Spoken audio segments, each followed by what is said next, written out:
Good morning out there in Denture land, wherever you may be, the East Coast, the West Coast, the Central Time Zone, or someplace else. It's me, Sue, and I am here to discuss talking. My teeth are slipping because earlier in the week I had an appointment to go to the dentist to get a reline.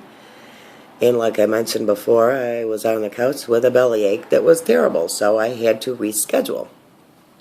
So I have to wait until Monday, which is a few days away, 3 days away.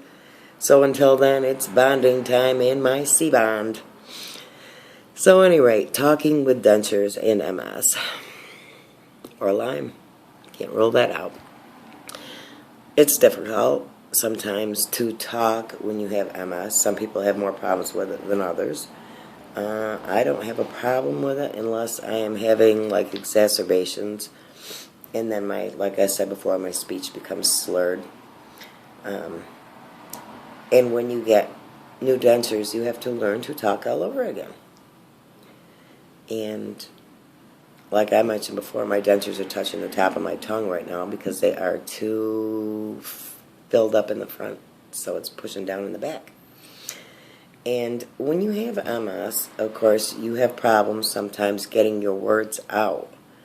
So I would highly suggest when you're using dentures that you take and you use some sort of adhesive, because a lot of people don't use adhesive after they've had them for an extended period of time.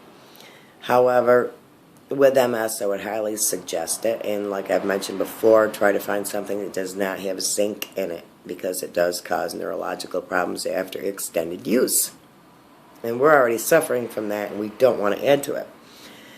So, yeah, it's important to, keep those in place. I've had times where I was talking and forgot to put it in because somebody showed up unexpectedly, and I just threw them in with no bonding or adhesive. And they start to slide, and they come out. And I'm like, oh! And I suck them in quick, so it isn't too noticeable, or nobody says anything, one of the two. If you're in a heated argument and you're angry, or if you're excited, or if you're even singing like karaoke, those teeth sometimes will just fly right down and sometimes out. Now, I haven't dealt with the bottoms yet. As you all know, I go back at the end of July to get them done, and I hear that those are worse than the top.